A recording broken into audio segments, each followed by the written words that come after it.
Salam alaikum wa rahmatullahi wa barakatuh. Bienvenue chers élèves dans une autre séance, toujours avec la matière de sciences de la vie et de la terre. Et dans le cadre de la préparation à l'examen national, je vous propose la correction d'un examen de l'année de 2018, session normale et session de rattrapage pour la section sciences mathématiques, option sciences mathématiques A. Et comme vous le savez, il y a deux parties. Nous allons commencer dans un premier temps par la première partie, donc de la session normale, portant sur des questions, ces questions en relation avec l'unité de la transmission de l'information génétique à travers la reproduction sexuée et la génétique humaine. On va commencer par la première question. Répondez sur votre feuille de rédaction aux questions suivantes. A. Définissez les deux notions suivantes, brassage interchromosomique, anomalie chromosomique. On commence par la première notion concernant brassage interchromosomique. Et rappelez-vous ici, donc brassage, où il y a un mélange interchromosomique entre les chromosomes. Et rappelez-vous, on a déjà vu qu'il y a deux types de brassage, interchromosomique et intrachromosomique. Dans la définition, donc une définition qui est succincte, donc pas sans entrer en détail, brassage interchromosomique, on propose la recombinaison génétique des allèles suite à une ségrégation aléatoire des chromosomes homologues lors de l'anaphase 1 de la méiose. Et voyez-vous le schéma qui illustre le cas de le brassage interchromosomique. Lors de l'anaphase 1, il y aura une ségrégation. Donc, le problème, c'est qu'il y a une ségrégation aléatoire, ce qui permet des recombinaisons. Deuxième notion, anomalie chromosomique. Qu'est-ce que ça veut dire une anomalie chromosomique? Donc, une anomalie chromosomique, par définition, on dit que c'est une modification du nombre ou de la structure des chromosomes qui apparaît sur le karyotype. Et on rappelle, on a déjà vu des exemples variés concernant ces anomalies, soit de nombre, comme le cas de maladie de trisomie, la maladie de Down, ou au cas où il y a le cas de Turner, par exemple, un seul chromosome, où il y a des parties qui manquent ou qu'il y a une perte des parties. Maintenant, passons à la deuxième question B. Citez une différence entre l'anaphase 1 et l'anaphase 2 de la méiose. Pour répondre à cette question, on peut faire des schémas dans notre feuille de brouillon. Voilà, on se rappelle le cas de l'anaphase 1. Voyez-vous, chers élèves, donc l'anaphase 1 où il y a séparation des chromosomes en entier. Les chromosomes se séparent, ils migrent vers les deux pôles de la cellule, alors que l'anaphase 2, voyez-vous qu'il y a séparation il y a clivage ici et il y a séparation des deux chromatides. Chacune migre vers l'un des pôles de la cellule. Donc ici, on passe d'une cellule à 2N à N chromosomes, alors qu'ici, on passe seulement, donc on garde les mêmes informations génétiques, toujours donc les mêmes deux cellules à N chromosomes, et on note parmi les différences une réduction chromatique passage de 2N à N chromosomes lors de l'anaphase 1, séparation des chromosomes homologues sans division du centromère. Alors que dans le cas de l'anaphase 2, donc il y a maintien du nombre de chromosomes, passage de N à N chromosomes lors de l'anaphase 2, et séparation des chromatides de chaque chromosome par division du centromère lors de l'anaphase 2. Maintenant, passons à la troisième question, c'est citer deux rôles de l'arbre généalogique dans la génétique humaine. Et vous rappelez, un arbre généalogique, par exemple, quels sont les rôles joués par l'arbre généalogique? En consultant notre cours, ce que nous avons vu dans le cours concernant cette partie, parmi les outils utilisés dans la génétique humaine, l'établissement des arbres généalogiques. Jetons un coup d'œil sur l'arbre généalogique et rappelons quels sont les rôles. Parmi les questions posées concernant l'arbre généalogique, le mode de transmission de la maladie. Est-ce que l'allèle responsable, donc, il est dominant ou récessif? Est-ce qu'il est porté par un chromosome sexuel ou non sexuel? Et aussi, me permet aussi de déterminer les génotypes, aussi de calculer la probabilité. Ce sont des questions toujours portées sur l'arbre généalogique. Et on essaie de formuler ça sous forme des phrases, des tirets pour exprimer les rôles de l'arbre généalogique. Mais seulement ici, ce qu'il demande de citer 2 rôles. Nous allons proposer, parmi ces rôles, identifier l'allèle dominant ou l'allèle récessif, reconnaître le type de chromosome porteur du gène responsable du caractère, déterminer des génotypes, calculer la probabilité d'apparition d'une maladie chez la descendance d'une famille, par exemple, en faisant par exemple l'interprétation chromosomique, ce qui nous permet à la fin de calculer la probabilité. Voyons, ce sont des rôles de l'arbre généalogique. Ce qui est demandé, c'est seulement 2 rôles. Maintenant, passons à la deuxième question. Donc, deuxième question, pour chacune des données numérotées de 1 à 4, il y a une seule suggestion correcte. Recopiez sur votre feuille de production les couples ci-dessous et adressez à chaque numéro la lettre qui correspond à la suggestion correcte. Devant chaque chiffre, nous devons mettre une lettre. Donc, voyez-vous, il y a 4 questions. Pour chaque question, il y a 4 propositions. Et ce qui est demandé, c'est de bien choisir la suggestion qui est correcte. Commençons par la première question. Qu'est-ce qu'il dit la question? Dans le cas de 2 gènes liés, le crossing over, qui permet la diversité génétique des gamètes, se produit lors de quoi? A. De la prophase 1 d'une cellule mère des gamètes homozygotes. Homozygote, pourquoi homozygote? Pour un gène donné. De la prophase 1 d'une cellule mère des gamètes homozygotes. Notons, chers élèves, concernant ces propositions, parfois on trouve que une partie elle est correcte et la deuxième partie n'est pas correcte. Il faut faire attention. Revenons sur cette phrase. Vous allez trouver qu'on parle ici de la prophase 1. C'est vrai, donc se déroule de la prophase 1, mais on dit ici que des gamètes homozygotes. Donc le cas de gamètes homozygotes, est-ce qu'il va donner une diversité? Normalement, la diversité, c'est pour le cas d'hétérozygote. Et donc la proposition n'est pas correcte.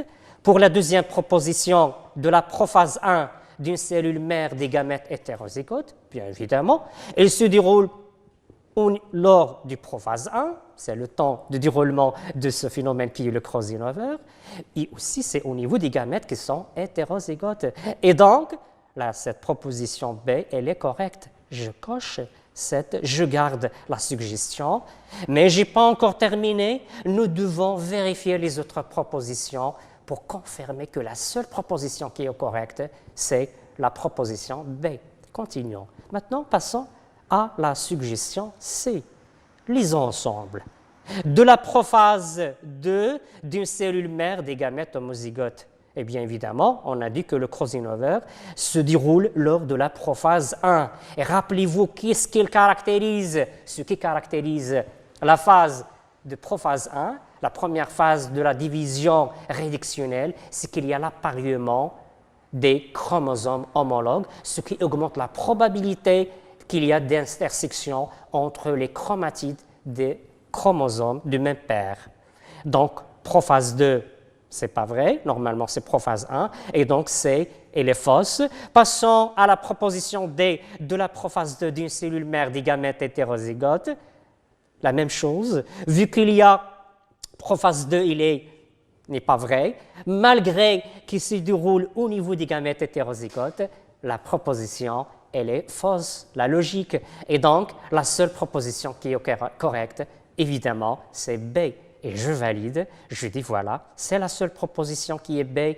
Et je mets devant le chiffre 1 la lettre B. Voilà, je réponds à la première question. Passons maintenant à la deuxième question. Lisons ensemble.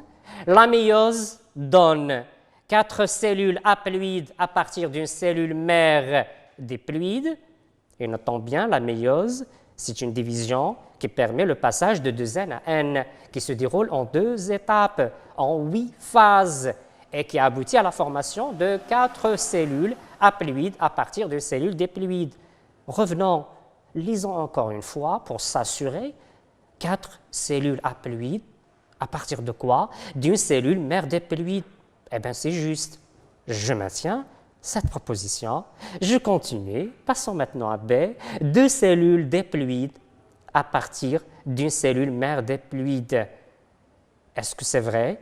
C'est dans quel cas on obtient ce résultat? C'est l'heure de la division, c'est l'heure de la mitose. Et donc, la proposition B, elle est fausse. Je passe à C. 4 cellules diploïdes à partir d'une cellule mère diploïde.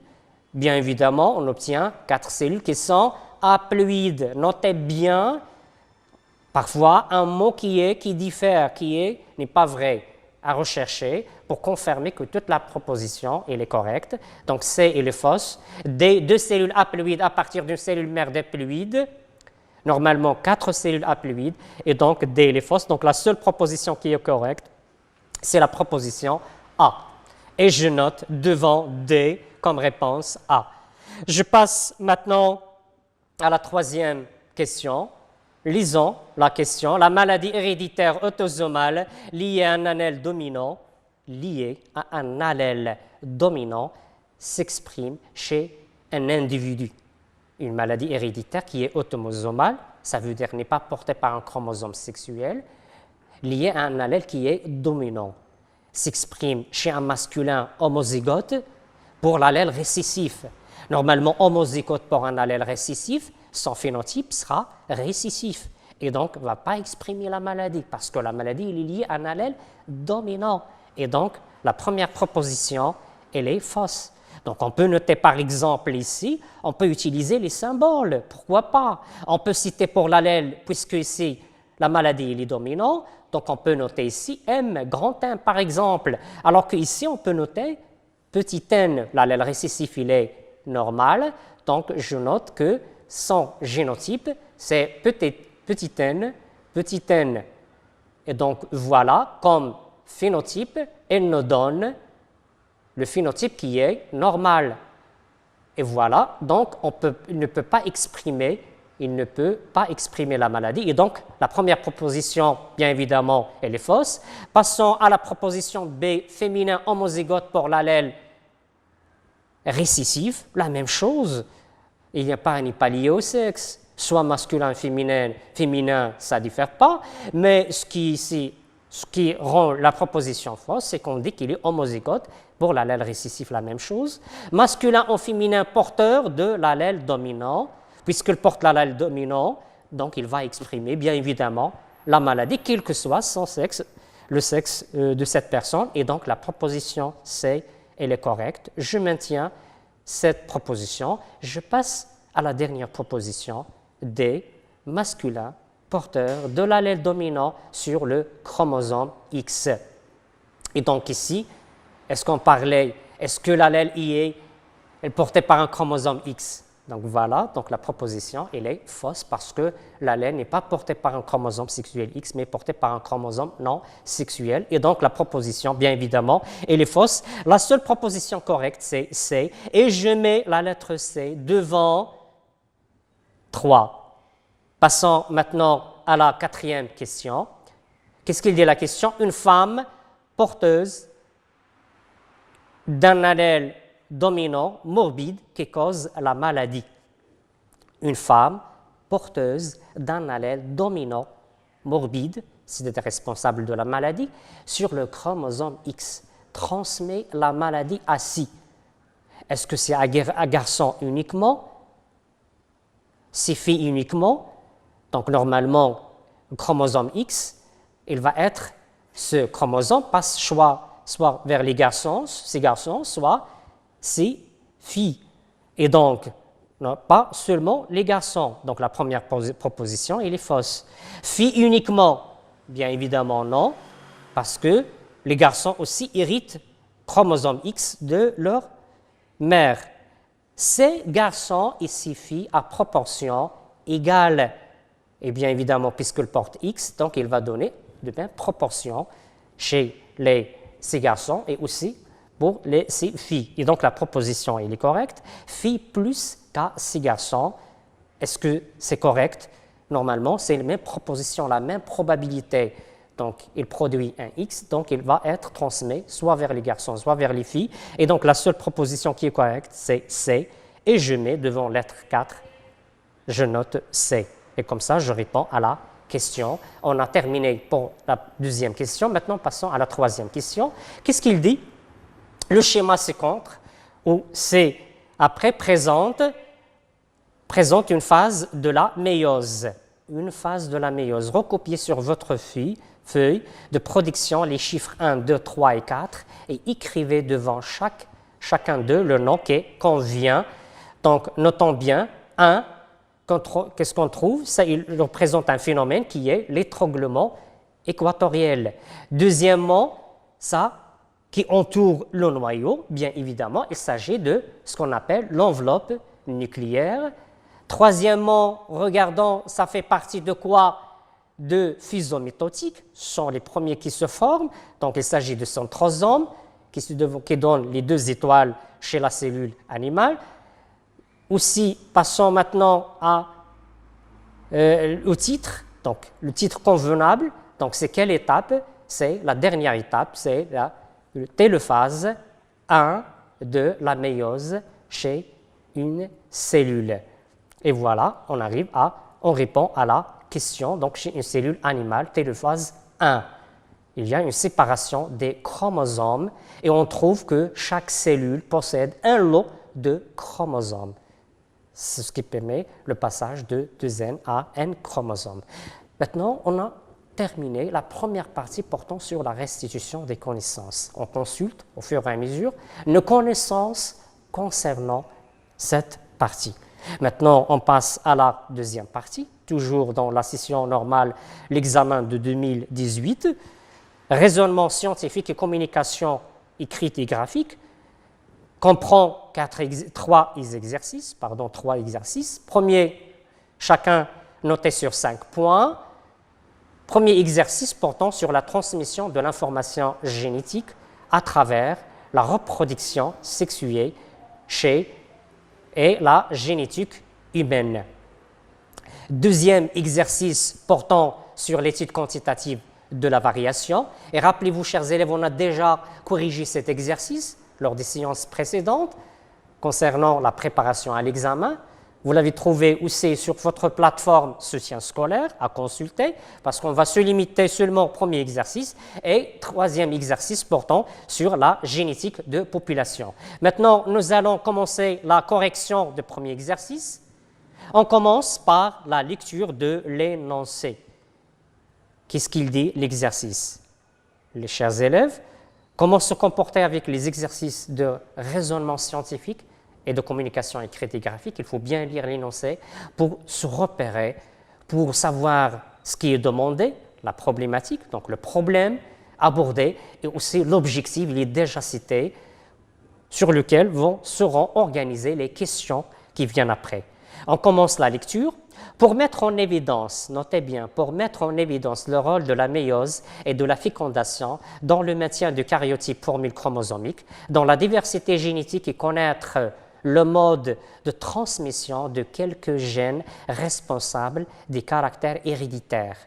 Notez bien, mettre en évidence le rôle de la méiose et de la fécondation dans le maintien du karyotype, formule chromosomique, bien évidemment nous allons parler du cycle chromosomique et dans la diversité génétique et aussi connaître le mode de transmission, c'est-à-dire nous allons entamer aussi ici concernant les lois statistiques de transmission des caractères héréditaires. Qu'est-ce qu'ils proposent? On propose les données suivantes. Premièrement, la tavelure est la principale maladie du pommier. Elle est causée par un champignon nommé Venturia inequalis. Notez bien, chers élèves, sans doute vous allez trouver pas mal de mots qui sont difficiles la première fois que vous allez entendre, mais ça ne pose pas de problème. L'essentiel, il faut accorder une attention sur ce qui est important, c'est le phénomène. Donc, sinon, c'est seulement utilisé. Donc, l'essentiel, il faut se concentrer sur les phénomènes. Ici, la méiose et la fécondation. Donc, c'est nommé Venturia inequalis qui cause des lésions noires et brunes à la surface des feuilles, des bourgeons et des fruits. Ces lésions sont dues à la rupture de la cuticule. Le document suivant responsable du cycle de développement de le document suivant représente le cycle de développement de ce champignon, ce qu'on va voir par la suite. Sur un sol humide, la rencontre de deux filaments mycéliens, filaments du champignon, aboutit à la fusion des cellules d'une entéridie avec celles d'un ascogone. Les cellules obtenues entrent en méiose, suivies d'une mitose et donnent naissance à des asques mûrs qui renferment 8 ascospores, structure à 2 cellules. Notez bien, les termes qu'on cherche, méiose, fécondation, sont cités dans les textes et on va les voir dans le schéma. Au printemps, les précipitations disséminent les ascospores, permettent la propagation des ascospores et le vent les transporte sur les jeunes feuilles de pommier, organes sensibles, solifés de la température et de l'humidité. Les ascospores germent donnant chacune un tube germinatif qui pénètre dans les feuilles et cause des lésions suite à la rupture de cuticule en automne. Les feuilles infectées par les champignons tombent sur le sol et le cycle reprend. Les questions déterminées en vous basant sur vos connaissances en exploitant le document ci-dessus. Donnez en justifiant votre réponse la formule chromosomique de la cellule œuf et des ascospores. Deuxièmement, réalisez le cycle chromosomique de Venturia inequalis et déterminez son type. On commence par la première question. Ce qui est demandé, déterminer. En vous basant sur vos connaissances, notez bien, en vous basant sur vos connaissances. Qu'est-ce qu'on a comme des connaissances concernant? Et en exploitant le document ci-dessus, donnez en justifiant votre réponse la formule chromosomique de la cellule œuf et des ascospores. Qu'est-ce qu'on a comme connaissance concernant la reproduction sexuée? On sait que la reproduction sexuée se fait par l'intervention de 2 phénomènes biologiques, à savoir la fécondation, qui consiste à la fusion de 2 gamètes à un chromosome haploïde pour donner une cellule œuf diploïde. Et deuxième phénomène, aussi, c'est la méiose qui se déroule lors de la formation des gamètes, passage de cellule à 2 chromosome à un chromosome. Donc, ce qu'on a besoin aussi, en exploitant le document, donc notez bien, en exploitant les documents que vous voyez, qui illustrent le phénomène, qu'est-ce qu'ils montrent? Donc, le lieu de déroulement de 2 phénomènes biologiques. Notons ici la formation des ascospores. Ici, la formation des ascospores, ici, l'union de ces ascospores. Revenons sur le texte. Donc, je dois repérer dans le texte ce qui exprime, ce qui montre les formules chromosomiques de la cellule œuf et des ascospores. Qu'est-ce que ça veut dire la formule chromosomique? C'est-à-dire, est-ce qu'il s'agit d'une cellule diploïde ou haploïde? Est-ce qu'il s'agit de 2N ou AN? Revenons sur le texte et repérons des phrases qui expriment ça. Notez bien, revenons sur le texte et voyons les cellules, fusion des cellules sur un sol humide, la rencontre de 2 filaments mycéliens, filaments de champignons, regardons au niveau du pommier, des filaments mycéliens aboutit à la fusion des cellules d'une entéridie avec celle d'un ascogone, les cellules œufs, donc ce qui donne une cellule œuf. Ces cellules œufs entrent en méiose suivie d'une mitose en donnant naissance à des asques mûrs, donnant à des asques mûrs que vous voyez ici. Donc, juste après la fusion, c'est-à-dire le phénomène de la fécondation, va donner une cellule œuf qui va subir une méiose puis des mitoses donnant des asques. Ça veut dire les asques, ce sont des structures issues de quoi? De la méiose. Et bien évidemment, sont haploïdes. Alors que la cellule œuf résulte de la fusion de ces 2 asques, ces structures. Donc, c'est une cellule diploïde. Et je note, j'exprime ça. Qu'est-ce que je dis? Que cellule œuf zygote 2 chromosomes parce que il y a fusion du noyau d'une cellule de l'entéridie et d'une cellule de l'ascogone. C'est deux noyaux qui se fusionnent, alors que pour les ascospores, sont des structures à N chromosomes, parce que la cellule mère a subi, qui a 2 N chromosomes, une méiose, une réduction chromatique, ce qui a donné ces structures qui sont à N chromosomes. Maintenant, passons, chers élèves, à la deuxième question. Qu'est-ce qu'il dit? Représentez schématiquement le cycle chromosomique de cette plante et déterminer le type de ce cycle. Donc, on va déterminer pour ce champignon donc, la représentation schématique. Donc, commençons par ici, qu'est-ce qu'il représente? Ces deux noyaux qui vont fusionner, et bien évidemment, vont constituer des gamètes. Ces gamètes qui se fusionnent, qu'est-ce qu'ils donnent? Une cellule œuf. Voilà, se fusionnent, donnant une cellule œuf qui est à 2 N, donc ce qu'on appelle la fécondation, ce qui est noté. Cette cellule œuf subit directement la méiose, regardons, donnant quoi? Donnant 4 ascospores. Ces ascospores germent, donnant cette structure qui se multiplie. C'est le gamétophyte qui donne les gamètes et qui constitue quoi? La phase haploïde. Et on note le titre schéma du cycle de développement de Venturia inequalis. Regardons ici qu'il y a une seule phase qui est la phase haploïde. Alors que la phase diploïde, elle est réduite, elle est seulement à l'état de cette cellule œuf qui subit directement la méiose. Donc il n'y a pas de phase diploïde, c'est seulement au niveau de cette cellule. Donc on dit qu'il est absente. Et j'encadre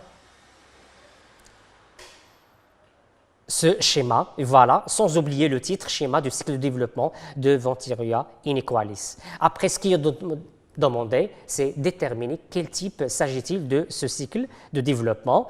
Revenons, voyons qu'il est composé d'une seule phase, et donc c'est une phase qui est, on a vu combien de types, soit cycle haplodiplophasique, où il y a deux phases, l'alternance, la phase haploïde et diploïde, cycle diplophasique comme chez l'homme, seulement une phase diploïde, et ici c'est un cycle qui est haploïde, une seule phase haploïde, et on dit que le cycle de développement de Venturia inequalis se caractérise par la présence d'une seule phase haploïde, c'est un cycle haplophasique. Maintenant, on continue.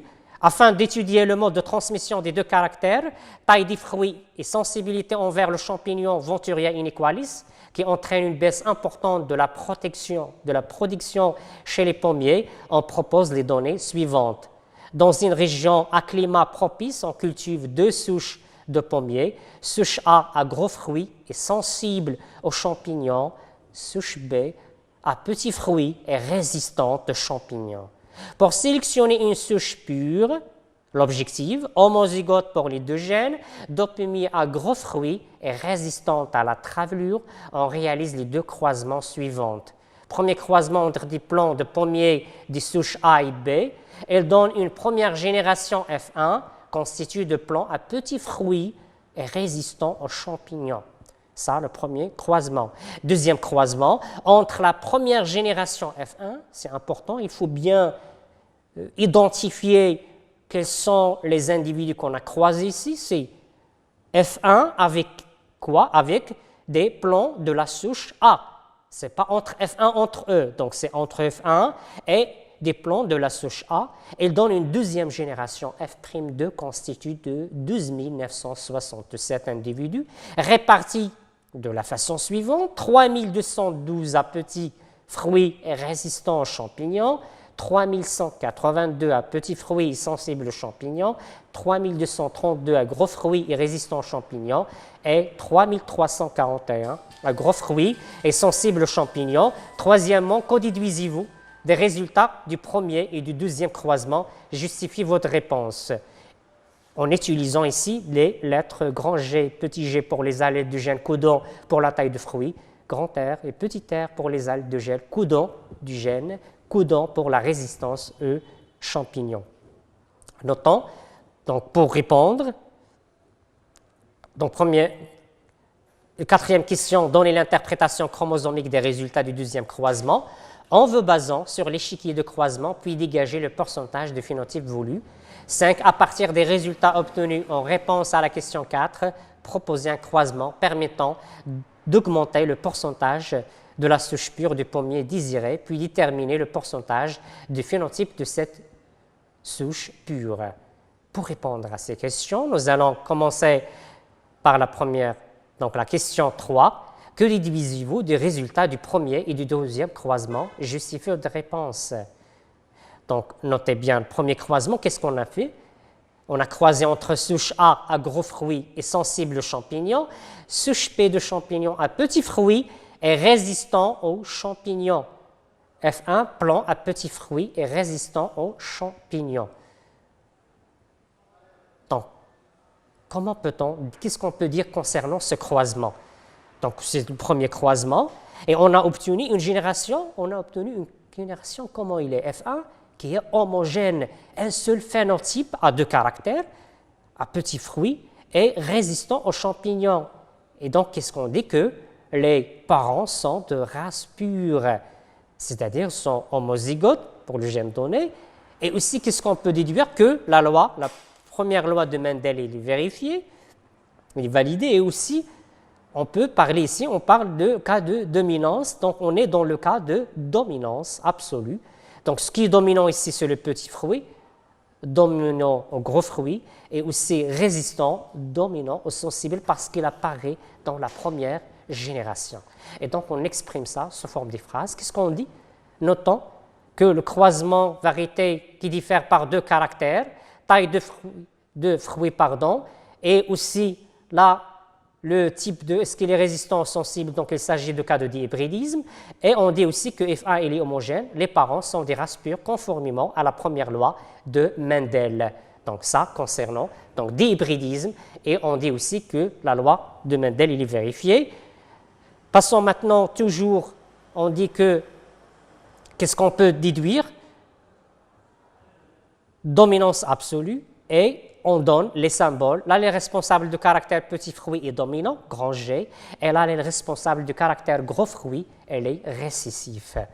Voilà. La même chose pour deuxième caractère, résistance aux champignons, donc est dominant, résistant aux champignons, elle est dominant grand R, et là, les responsables caractère sensible aux champignons, il est récessif petit r.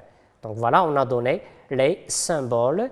Maintenant, passons deuxième croisement. Qu'est-ce qu'on a fait dans le deuxième croisement? Entre F1, petit fruit, avec souche A de petits fruits et résistant aux champignons. Donc, petit fruit est sensible aux champignons, souche A, avec F1, qui est à petit fruit et résistant aux champignons. On a obtenu 4 phénotypes.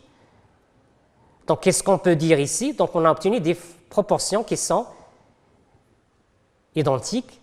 Et donc, deuxième croisement, puisqu'on a obtenu 4 phénotypes différents avec des proportions presque égales, à peu près 24-77%, 24-53%, 24-92%, 25,76%. Donc, les proportions sont égales. Donc, c'est un quart, un quart, un quart, un quart. Ça veut dire la troisième loi de Mendel, la ségrégation indépendante des couples d'allèles, donc il est vérifié, et on dit que la vérification ici, que les gènes étudiés sont indépendants, ça veut dire portés par des paires de chromosomes non homologues. Et passons maintenant, chers élèves, à la quatrième question qui reste. Donc, qu'est-ce qu'il dit la quatrième question? Donner l'interprétation chromosomique des résultats du deuxième croisement en vous basant sur l'échiquier de croisement. Donc, on va faire une interprétation, commencer par les phénotypes. F1, grand G, grand R, avec souche A, petit g, petit r. Le génotype, bien évidemment, F1 sont des hybrides pour les deux gènes, grand G, grand R, petit r. Alors que pour l'autre souche A, petit g, petit r, pour les gamètes, va donner 4 gamètes différents. voyez-vous, alors que pour ici, va donner seulement un seul type de gamète parce qu'il est homozygote pour les deux gènes. Et je passe à l'échiquier, donc avec les mêmes proportions, et je fais le croisement. Donc l'échiquier de croisement, on met F1 avec ici l'autre parent souche A et on obtient des fractions et proportions identiques 1 quart, 1 quart, 1 quart, 1 quart pour chaque cas. Notez bien qu'il s'agit de quel type de croisement? C'est un back-cross qui permet aussi de vérifier l'indépendance, le cas d'indépendance, la liaison entre les deux gènes, est-ce qu'ils sont indépendants ou liés. Dégager le pourcentage de phénotype voulu. Donc, qu'est-ce qu'on veut? Le phénotype ici, c'est petit g grand R. Donc, petit g grand R, un gros fruit, ici qui est la résistance, donc c'est petit g grand R. Qu'est-ce qu'il constitue, représente ici? C'est 1 quart, c'est 25% concernant le pourcentage de ce phénotype.